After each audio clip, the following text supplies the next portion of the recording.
Thank you so much, Simon. I've read quite a bit I've read a lot of your books, and I'm sure many of the audiences will keep a few questions at the end for Simon to talk about. Um, I like the name of your company, Optimism. I was reading your bio, and it talks about you being an unshakable optimist, and you believe in building the world together. In the context of everything happening around us, a refugee crisis all over the world, depending on who you ask, they would tell you we are in a recession or we are not in a recession. Energy prices, food prices, international trade, diplomatic ties are on an all-time low. Who gets to war for these kind of the situation we are in? Jamie Dimon actually said last week, he spoke about multiple things. He said AI will take 2 3 days a week. Then he said we are living in the most dangerous time in the world in a few decades. Ray Dalio literally spoke on Monday and said 50% chance that there's a World War III. I want to ask you, are you still an unshakable optimist? Not anymore. So I think we have to be clear what optimism is. When I describe myself as an optimist, people's immediate reaction is that I'm naive or blind. Optimism is neither. It is not to be confused with blind positivity. Everything's fine, everything's good, or the obsession with focusing on the things that are working and ignoring the things that are broken. In leadership, this is dangerous. There's a lot of leaders who think that they have to be positive all the time so that their teams will be positive, even when things around them are difficult. And that actually backfires, to be honest, because when people are struggling and people are finding it hard to be positive in the day, and your leader comes in and is like, everything's great, it actually makes us feel worse because we think there's something wrong with us. Optimism is very realistic. It allows for frustration and sadness. It can allow for sadness, difficulty. But it's the undying belief that the future is bright. So an optimist would say, we are in a dark tunnel. I do not know how long we're going to be in here, and it will be difficult, but I know one thing for sure. If we work together and take care of each other, we will get through this, and we will come out of this stronger than we went in. And I still firmly believe that if we work together and we find ways through, that we will come out of this stronger than we went in. And I do believe the future is bright. But how do you get people to believe that? If they start to believe that, they will start to work together. Yep. But to get to the point for them to believe, how do you get them to that point to believe that the future is going to be bright, and therefore they should come together to fix it? We have to remember that human animals are social animals. And one of the disadvantages, just as an aside, I believe the world is balanced. I don't believe in strengths or weaknesses, for example. So you can take companies or human beings. When people are like, what are your strengths? What's your biggest weakness? That famous interview question. Well, I'm a perfectionist, I work too hard. I believe that there's no such thing as strengths and weaknesses. We have characteristics and we have attributes. And in some contexts, there are advantages and strengths. In some contexts, there are weaknesses and liabilities. And what you have to know is what your characteristics and attributes are, and you have to know the context in which they're either, and avoid the ones where they're liabilities and try and put yourself in ones where they're strengths. And I think the same is true here. We have to remember that human beings are social animals. And what makes us happy, what makes us live longer, what makes us healthier is human interaction. And over the course of the past couple of decades, with the rise of technology, we've seen a decline in the human skills we need for this. There's an irony to this, which is cats don't have to work very hard to be cats. They're just good at it. But it actually takes a lot of work to be good at being human. And we aren't doing that work. And we can see it. Just take a look at what's happening with the crisis in Israel and Gaza right now.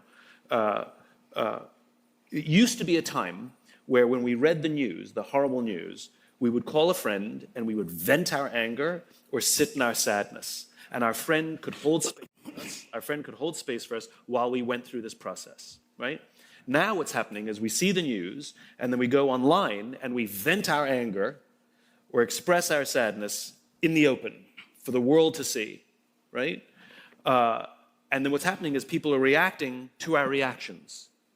And do you think the connectedness is kind of an anti-force to getting out of the pessimism to an optimistic world? I mean, yeah, the more that you feel that someone has your back, the more that you feel in relationship, the more that you feel your colleagues, your coworkers, your leaders see you as a human being, the more at peace you feel and the more open you are to allowing, the more at peace you feel that someone will be there for you, and that is what generates optimism. It's the quality of relationships.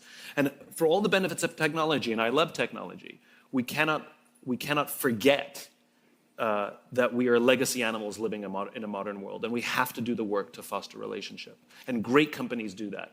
Great companies do that. Simon, in the, taking on to the topic of human connection you spoke about, human connection in the age of AI, and I actually believe it's more important now than before. Yep. But is AI a threat to the human connection? Again, I'll go back to what I said before. It is neither a good thing nor a bad thing. It depends on what we do with it, how we deploy it, and how responsible we are with it. Can it be a threat to the human condition? Of course. I think we've seen that. I mean, if you saw the movie Her, I mean, that's becoming a real thing where people will have relationships with an AI bot. But the problem is that AI bot is having simultaneous relationships with millions of people. So how special are you? But it can make you feel special. We already have words for this. We saw this with Facebook. It's called a parasocial relationship, where you have all of the feelings of like, oh my God, I'm in love, this person cares about me, but on the other side is nothing. But at least the ones who don't have those relationships will feel good because they at least have somebody to... Except for the fact that it's fake. One minor little detail. But it's level place. Everybody is having fake. If everybody has fake relationships, at some point it's going to collapse. I think, again, there's a hubris that human beings have, which is we think we're above nature, we forget we're a part of it. And at the end of the day, we only know what we know, and what we don't know is way vaster. And we are pretty junk at making predictions. I mean, let's be honest. All the predictions of what the internet would be. I remember they were saying that the death of bricks and mortar. Meanwhile, Amazon's opening stores and, not Pret-a-Porter. What's the one you rent clothes? What's that one? Rent the Runway. They're opening stores. They have stores. Because we're forgetting the very human nature, which is we like gathering and hunting. Like we like browsing. We actually enjoy it. Anybody who's in retail knows this. That's why they keep moving things around in the store. Things are never exactly where they used to be. They move them because we like to go looking. People in retail know this. So I think we always forget the humanness of things. And at the end of the day, we crave relationship. We need relationship. I'm going to switch topics a little bit. Trust in public institutions has fallen significantly over the last few years. But the trust in business, in comparison to other public institutions, is still the highest. Yeah. I mean, there is something called the Edelman Trust Barometer, which kind of measures this. And business is the only institution viewed both competent and ethical. Yeah. And everybody has actually put their own employer as the highest trust institution they believe in. Yeah. You think that's going to fade away a little bit with machines and AI being in the mix? And of course, now the bigger question is, how do you build trust in the age of AI? So let's preface with I'm a cynical bastard. And I think we have to be careful with trust barometers because they're relative. Just because we don't trust in government doesn't mean we love corporations, right? It's a relative scale. Yeah. All it means is our trust in government and public institutions is so low. We feel good about the business. That I can't believe that corporations are number one. So it is ironic So true. that people trust in business more. But I think we have to take it in context. I also think we have to consider how we view companies these days. And by the way, this also puts pressure on companies, which is if you go back a few decades, our lives were sort of distributed and where we got all of our needs. So, for example, you got your sense of community from the bowling league. You got your sense of sort of purpose from church. We had neighbors that we actually had barbecues with our neighbors on the weekends. And work was a place that you were loyal to work and work was loyal to you, and you worked until you got your gold watch. And as an aside, I will stand on stages and I will ask a group of people like, who doesn't know what I'm talking about when I talk about the gold watch, and like all the young hands have no idea what I'm talking about. Like literally that metaphor is lost on an entire generation. But we would give our lives, and by the way, there was trust both ways. The company would take care of us and we would take care of them.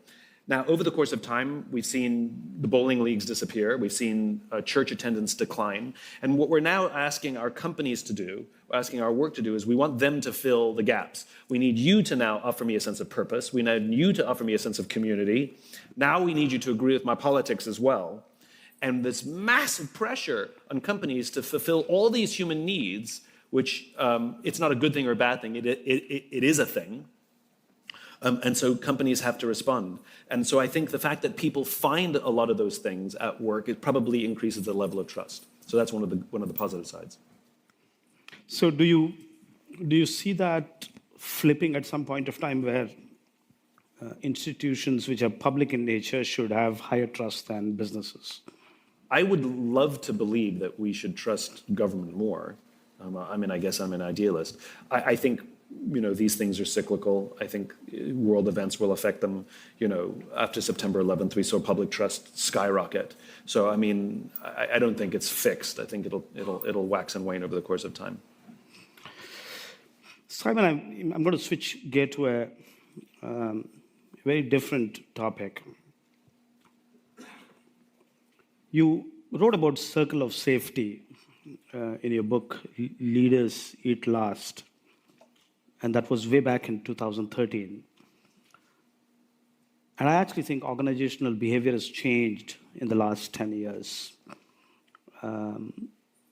If you had written that book now, would you write it differently on circle of safety? And do you think it's very different now than what it was then?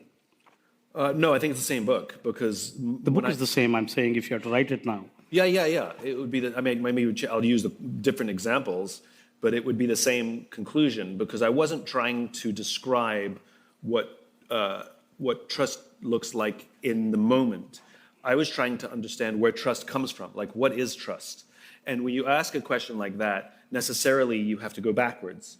And I went back, to the beginning of humankind and anthropology and how we lived, and overlaid the biology of human decision-making and human trust and the anthropological necessities of trust on a corporate environment. And so our need to feel safe, to feel psychological safety in the places we live and work is a basic biological constant. It hasn't changed and it won't change. Another book you wrote about is Start with a Why. Yep. Don't tell the date of that one. That'll make me feel even older. And that was a fascinating book. It's about how you want to start with a why because you know the purpose and cause and belief of a company. And then you have a unique way of doing things, and therefore you know the how. And of course, all of us know what a firm does or what an organization does. I almost believe you need to add the who into the mix from the why, how, and what, because anything you do in a company today could potentially be done by humans or could be done by machines. And the endeavor of humans and machines, we're going to live in an endeavor of humans and machines, which means the feedback loop with humans has to check the responsibility of the why, even if the machine takes decision on your behalf. So in that context, doing responsible AI, I almost think the who plays a important role on which task is done by who, and how do you create the feedback loop to, to make sure that you validate the why? So who is already built into the system? Why is that underlying purpose, cause, or belief? Why you get out of bed in the morning? Why your organization exists? Why should anyone care? How are the values, the actions you take to bring your cause to life? And what are the tangible manifestations of your actions? Your product, for example, your advertising, your public, anything I can see, touch, or feel, even your metrics. And in combination, those things make you who you are. And when one of those things is out of balance, it's like I don't know who you are anymore. So if you're only driven by numbers and you have no sense of purpose, people will lose your identity. I don't know what you stand for, right? But if all you are is purpose and you get nothing done, then same thing, which is it's a hippie commune which advances nothing. And again, I won't know what your purpose is because I can't see you doing anything in the world. So if those three things are aligned, that is who you are. That is exactly what's supposed to happen. I think your point about who does the work is an interesting one. And I would, because that's tangible, like who physically is going to do that task, I think that fits on the outside. So if you go back to your cause and your values, those decisions should run through that filter first. And if AI can help with that filter, then great. Simon, thank you for that. One of the things the workplaces are grappling with is 4 generations of workforce. And it has never happened before in the last 100 years that you had 4 generations of workforce working at the same time. Yeah. You wrote about millennials. Yeah. I mean, it was a YouTube video. Did it have like 14, 15 million hits? It had 80 million in the first week, which was 80 million in the first I remember week? it did caught me by surprise. I didn't expect it. I went out for dinner once with a guy. This is unrelated, obviously. And I asked him, what do you do? He says, I make viral videos. And I said, do you mean you make viral videos and hope they go viral? Because that's what happened. I mean, it's like, I didn't predict this. And I remember going out for dinner and it had 25 million views. And when I was done with dinner, it had 30 million views. It was crazy. But yeah, it went very It was a controversial video. What was that? It was a little controversial as well. Was it? And that's the reason why it also had. I think a few millennials whose nerves I touched got a little pissed off. Yeah, that's all. I think everybody else was fine with it. All the people in the world who are between 27 and 40. Yeah. You touch the. I mean, you said nice things. You said they don't like instant gratification. They're lazy. They have low self-esteem. That's how they've been described. And up for entitlement.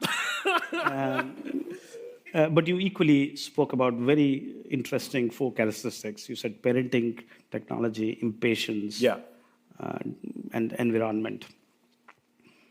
Tell us a little bit about how organizations can, that's a sizable part of organizational workforce. Yeah. In fact, now the Gen Z, I don't know what your view is. Are they different to the millennials? I actually believe they're different to the millennials. Tell us a little bit about how do organizations handle create an environment for them to thrive, both Gen Zs and millennials? Sure. So generational differences are not new. We always accuse the older generations of being stuck in the mud and not willing to change, and we always accuse the young generations who want to break everything, and that they think they know more. That's old. What's new is the entitlement thing. That seems to be relatively new, and there's some interesting reasons for it. One, it's a very connected generation, obviously, because of the internet, and they actually have more awareness of what's going on in the world and have access to unlimited amounts of information, obviously. But if you think when we started our careers, we were, I think, objectively speaking, idiots. Like we came into the workforce actually knowing nothing, right? And so we had no choice but to defer to those who had more experience so that we could learn to advance our careers, because we actually knew nothing and we knew nothing. This young generation that's coming in are starting work on day one with a knowledge of how the how technology works, how personal branding works, how social media works, and they're actually bringing a skill set that sometimes those at work don't have. And so I think what it does is it produces sometimes a warped sense of value when I show up on day one for work, which is, I don't think you realize what you're getting here. And sometimes blinds them to the fact that though those things are true, I also need you to learn all these things and you have no life experience yet. And so I think that the way we interpret that is entitlement. But what we also see is that when you bring, that young people are bringing the sense of apparent self-confidence to the workforce, learning very quickly that work doesn't work the same way as school, which doesn't work the same way as your parents taking care of everything for you, which doesn't work the same way. We may not need those skills today. We need other skills. That what you find is that it can be quite traumatic. And you'll find that a lot of the self-confidence that they show is actually false. And it's actually a very insecure generation that struggles with coping mechanisms. And we're seeing that in rises of anxiety, depression, and unfortunately suicides as well. And lacking those human skills that we talked about before, so necessary for people to feel confident in work. So I think all that is required, quite frankly, is empathy. And though it would be nice to demand that they have empathy for us, that we actually have gone through a little bit and have seen a few things in the world, that's less likely to happen. And we're supposed to be the older, more experienced ones, so I think we have to lead. We have to show empathy. That doesn't mean agree. That doesn't mean that we can't hold them accountable, but we have to learn to try and understand the life that they have grown up in, which is different than the life we grew up in, and that affects their worldview and their behavior. So I think when you talk about the millennial video, yes, there was some people who were a little pissed off, and they would say things like, I know many millennials who aren't like that. Of course. But what I found was the opposite, which is the huge number of young people who came to me and said, thank you, you're helping me understand why I'm struggling, that there are other circumstances in the world that are affecting me. In other words, what it was an expression of empathy, which is let me try and understand why people keep asking me why you're impossible to lead. Because that's where that video was born from.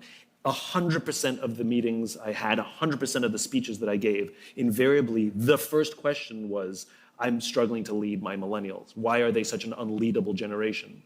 And so I just went on the journey. Absolutely. I think that was so well said. I mean,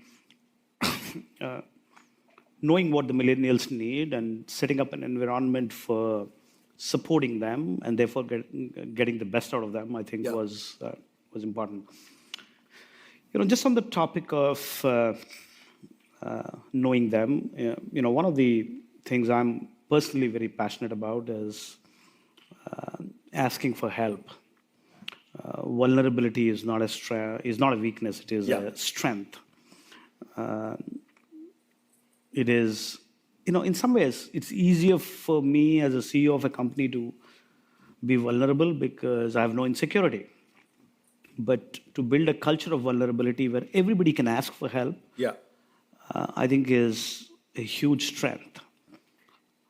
Tell us how organizations can build culture to thrive in vulnerability. I mean, it is such a unique opportunity for enterprises to take a lead and make vulnerability a virtue, a strength, and asking help is a strength and not a weakness. Yeah, well, amen to that. I think there's a few things. Number one, we have to define the term.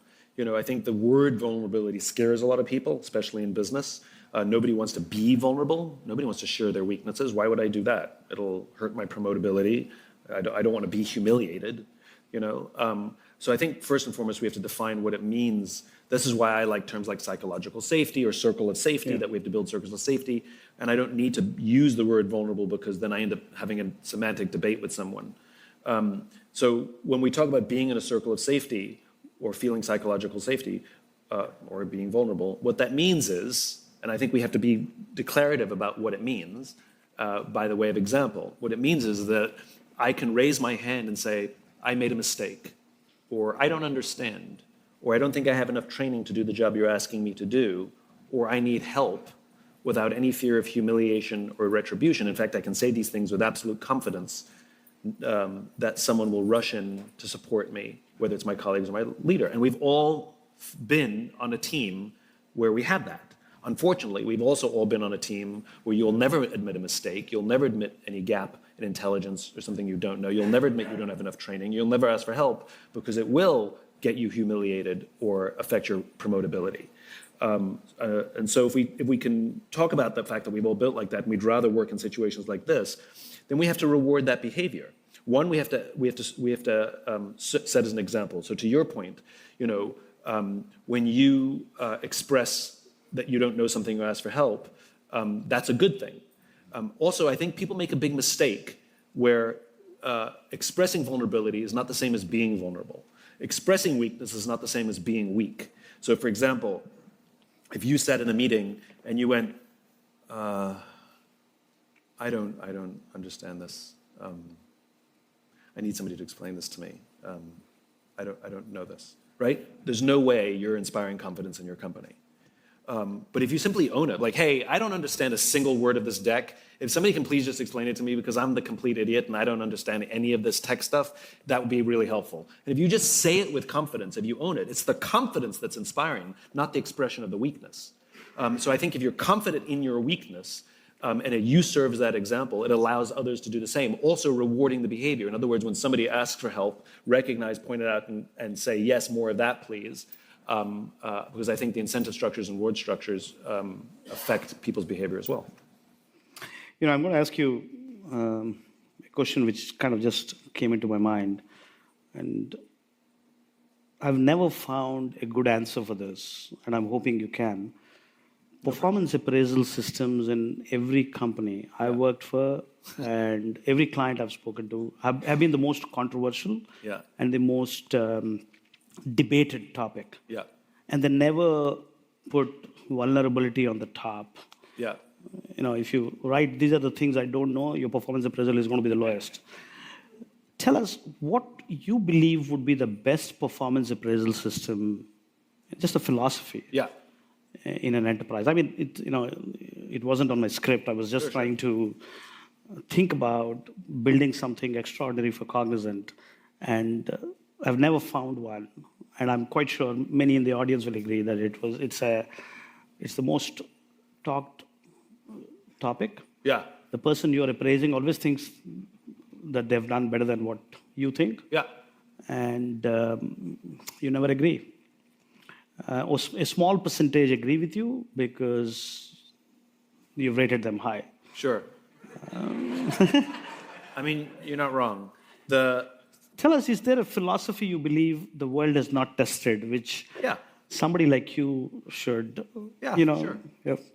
So I think the failing is we're looking for silver bullet. We're looking for the evaluation that gets everything. And the reality is there's multiple things we're evaluating. Usually what we're evaluating is the stuff that's easy to measure, metrics, right? We measure someone's output just because it's easy to measure. And just as an aside, and this influenced heavily my thinking on the topic, the Navy SEALs, which are not far from here in Coronado, the Navy SEALs, within the Navy SEALs is a more elite group called SEAL Team 6, which many of us are familiar with. And I had the opportunity to spend some time with the head of training for SEAL Team 6. And I asked him a very simple question, which is, how do you choose from the Navy SEALs who goes to be on SEAL Team 6? Because they're all amazing. And he drew a chart. He drew a graph, XY axis. And on the vertical axis, he wrote the word performance. And on the horizontal axis, he wrote the word trust. And the way they define those terms, performance is defined as how good are you at your job. So I think most of us are familiar with that.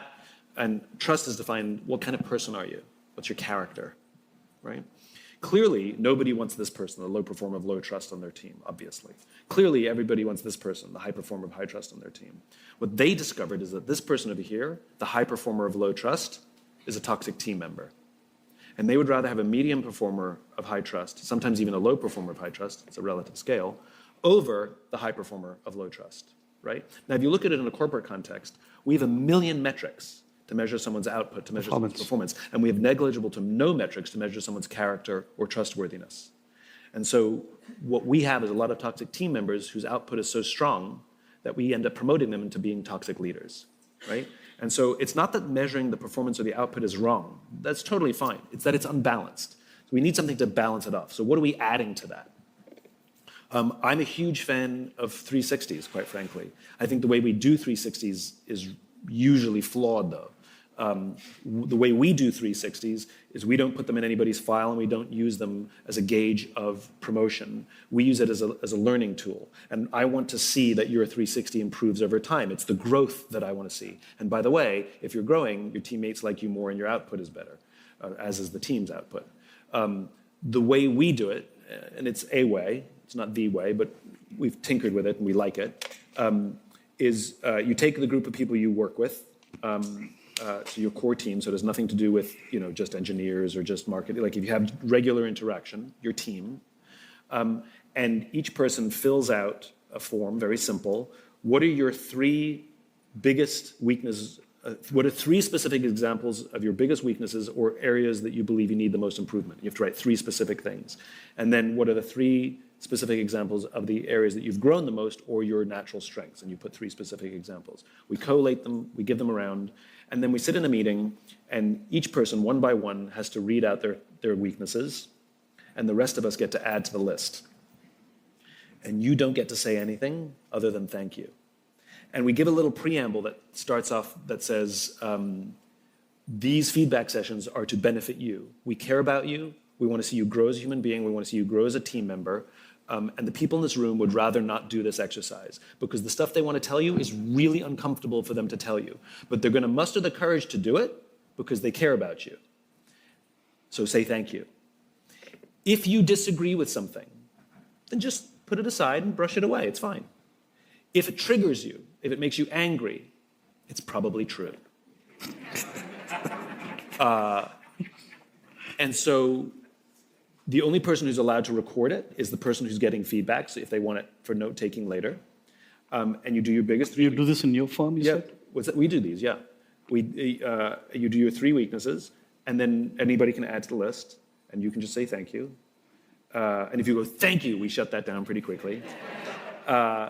And then the cool part is you do your three strengths, and anyone can add to that list. And what you discover is that you do have blind spots, but you also discover that you have a positive impact in people's lives that you didn't even realize you had.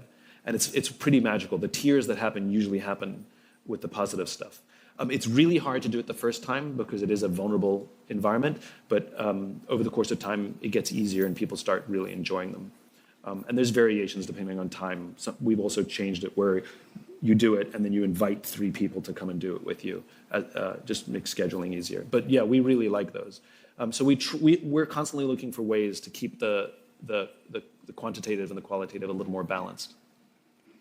Simon, I'm going to add one quick comment, ask you to comment on it. I'm going to say something which is, again, an area where I've worked deeply on, but then I'm going to open it up for Q&A. One of the things I always feel inspired about the new discontinuity coming out with AI is, technologies of the past have created a divide. I mean, look at the United States. We have 8 million open jobs. There are only 5 million humans available for those jobs. And there are 4 million people every month leaving jobs because they don't see upward social mobility in the jobs. These are people who are doing $20+ an hour job all their life, so they're fed up. They don't see the American dream, so they just walk away from one job to the other. So these are the 4 million. 4 million jobs a month is 1/3 of the US workforce. They just leave jobs. I think we have this biggest discontinuity of AI coming into picture. It will take away jobs of the past. It will create upward social mobility in jobs because you can take that path up because those jobs would be done by machines. So somebody doesn't need to do it. So I'm very, very optimistic about the fact that upward social mobility is a lifetime opportunity for us. I don't know whether you had any comment on it. And I think the societal divide, which was, in many ways done by digital technologies, including our education system. I mean, education is the biggest barrier for good jobs, and education has become so expensive. I mean, it's 200% increase in education, cost of education in the last 20 years. So I'm very, very hopeful that we're going to see this opportunity, a unique opportunity to bridge that divide. I don't know whether you had any comments. So I think one of the problems that the industry has is narrative. And it's very common when engineers or scientists or mathematicians are responsible for messaging. They're not good at it. And but we're probably going to now have more anthropologists, sociologists, as you and I spoke yesterday, in the mix of AI, because if machines are going to do the problem solving, the new human endeavor is going to be finding new problems. Sure. Which will need a different cognitive diversity. For sure, but we're still agreed. But there's still somebody who needs to be responsible for the storytelling and the marketing of whatever it is. And you just, climate change is a good one. One of the mistakes of climate change is we allowed the scientists to do the messaging, and they called it global warming. And people are like, global warming? This is the coldest winter we've ever had, And we screwed up the messaging for so long that it created so well said. Created conflict. It could create a conflict. Another one that's had a complete failure of messaging is crypto and the blockchain. Like, most people have no idea what you're talking about, and all it does. And when people don't understand, fear is always the reaction. And I think AI is now the next one, which is, I think there's an underlying messaging problem. And there's a lack of empathy in how we're messaging that, all these jobs can be replaced. Like, just as an analogy, it's like well-intended climate change people who come into a town in Ohio and say, okay, all you coal miners, this needs to be solar.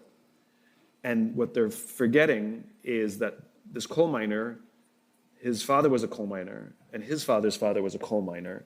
And all I know is coal mining. And that's how I raise my family, and that's how I pay my bills. And you're coming in and telling me that that you're replacing it so that I can have more upward mobility or something like that. And all I can hear is, what am I going to do? Yeah. And I think that all of the purveyors of good technology and good intent have to be empathetic for the people on the receiving end of these messages and understanding the situations they're in, and then you'll have less pushback. But it's all fine and good to talk about the bright futures, but we have to consider the people who are on the receiving end of it. So well said. So let me open it up for any of you to ask questions to Simon. There's one here. Yeah. Go ahead. I can shout out the question. Sure. Go ahead. Yeah.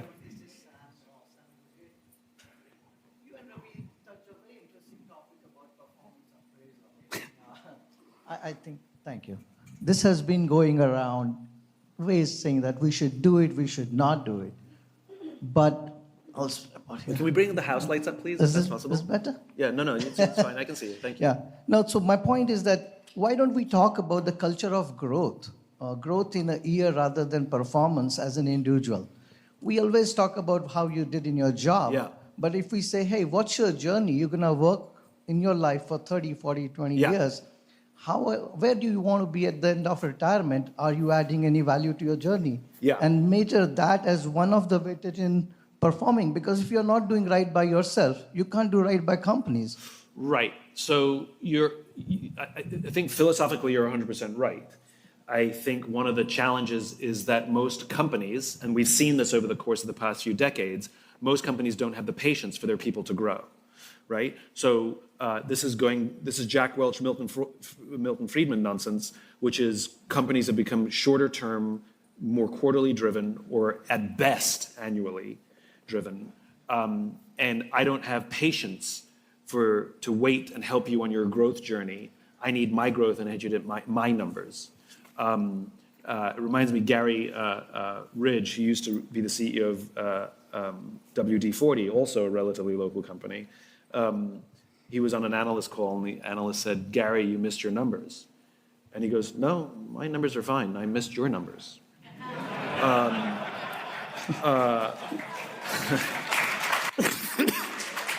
But to Gary's credit, he has a company that invests in, like, if you're on a leadership track, they teach you how to be a coach. They teach you coaching. And they've invested in their people, and they understand that people's performances don't always match the arbitrary numbers of the arbitrary dates of running our companies. And he has the institutional patience to allow someone to go on a growth journey with their ups and downs, even if it means that he has to suffer short term, because he recognizes that over the long term, he will benefit, which, by the way, they have. It's a very, very high performing organization.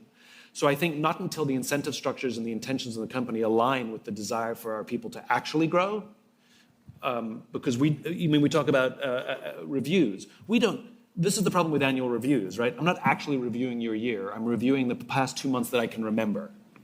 And the past 2 months sucked, even though the previous 10 months were amazing, right? And so this is why I like quarterly or at least semi-annual reviews. At least then I can see growth. And I will reward growth more than absolutes. So somebody who's high performer is actually less valuable to me than somebody who's demonstrating some sort of growth. Because you may be a high performer, but everybody hates working with you, right? So are you demonstrating some sort of growth somewhere, even if it's not at a performance? And companies aren't equipped, nor are they patient for it. I would love to see it. Yes, yes, yes, more of that.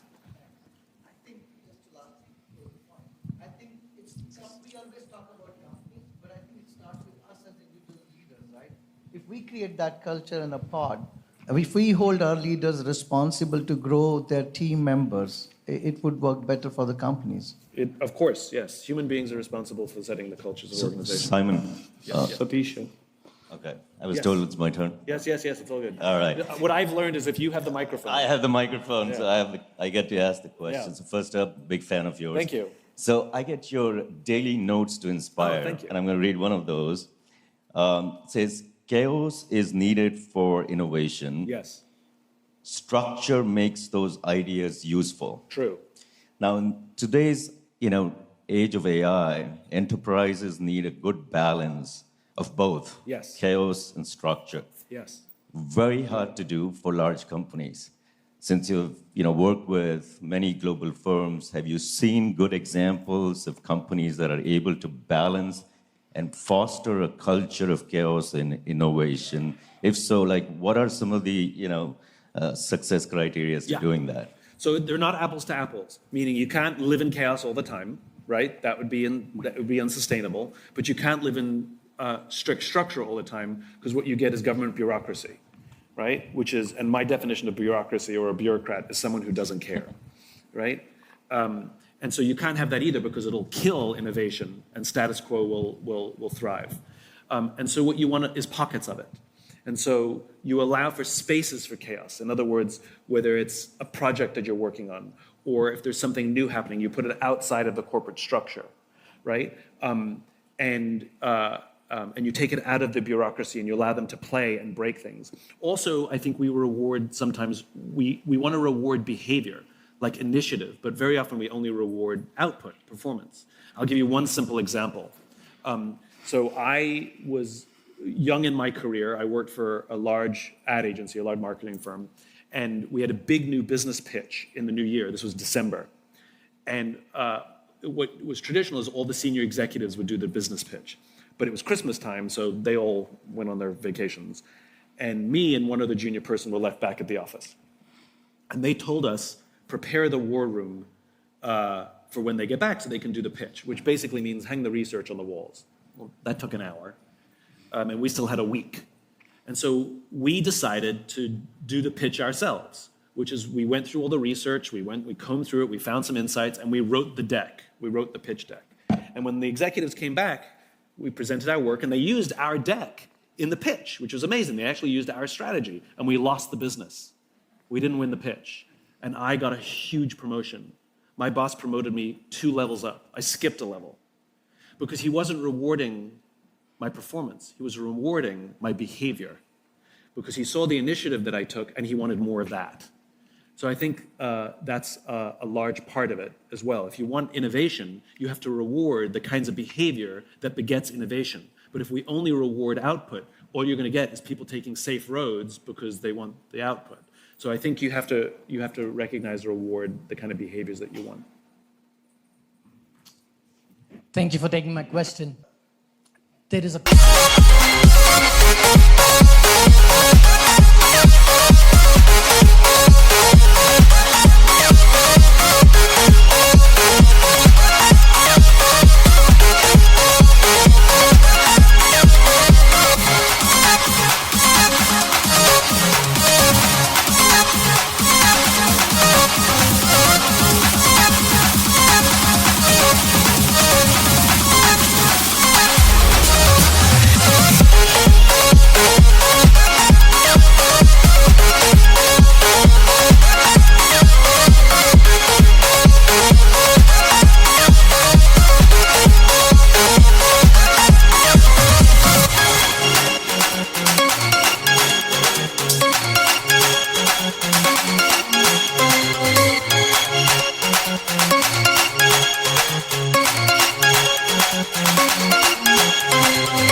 conflict in the organization where leaders who have been there have had their own path and acceleration of career. And then you have these young employees who come in and perform better, and their path to progression is much faster than the leaders that they're part of. How do you balance that as an organization? Right. So so first and foremost, I think a lot of leaders don't know what their job is, right? And I mean that seriously. When we're very junior in our careers, our companies give us tons of training to do our jobs so that we'll be good at our jobs, obviously. And some of us even get advanced degrees so that we'll be good at our jobs. And if you're good at your job, you get promoted to a position where you're now responsible for the people who do the job you used to do. But we give you no education on how to lead. So we just expect people to know how to lead and give them no education. I wouldn't go see a doctor who's had no education. Why would I follow a leader who's had no education? And so what happens is because you've given me you haven't even given me a definition of what a leader is. You just told me I'm in charge. Well, that just makes you an authority, not a leader. Leadership is the awesome responsibility to see those around us rise. Your job is no longer to do the job. Your job is to see those around you be better at the job than you were based on all that amazing experience you had. It's a completely different skill set. And so what you find is a lot of people are insecure, so they're going to either micromanage or tell you what to do, because I actually do know how to do your job better. It's what got me promoted. And we're very uncomfortable with the fact that somebody might not, like, I had to do it that way, you're going to have to do it that way. I had to do my 5 years, there's no way you're going to go faster. If I've got somebody who's smart and talented who's going faster than me, I want to foster that. What makes me the leader is that I'm going to build the best team around me. And the reason they'll follow me and they're not going to try and stab me in the back is because they see me offering that growth. They see me providing that circle of safety. They see me offering them an ear.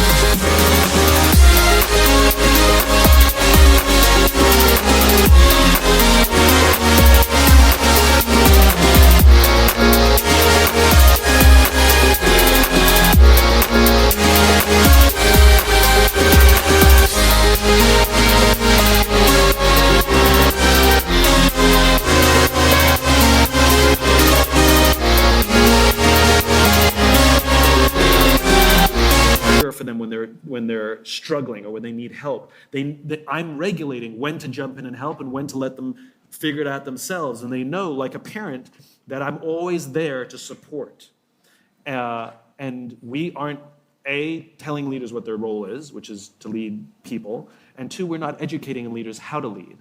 And so we're going to get leaders who are going to stifle brilliant young minds because of our own insecurities. We're all guilty of it. We're all guilty of it various times. We're running out of time. One last compelling question anybody has to... Some of my favorite leaders are the ones who be like, dude, these guys are so much smarter than me. I don't even understand this world, but I'm going to do everything I can to see that every single one of them is a rock star. You know, those are my favorite. I love those.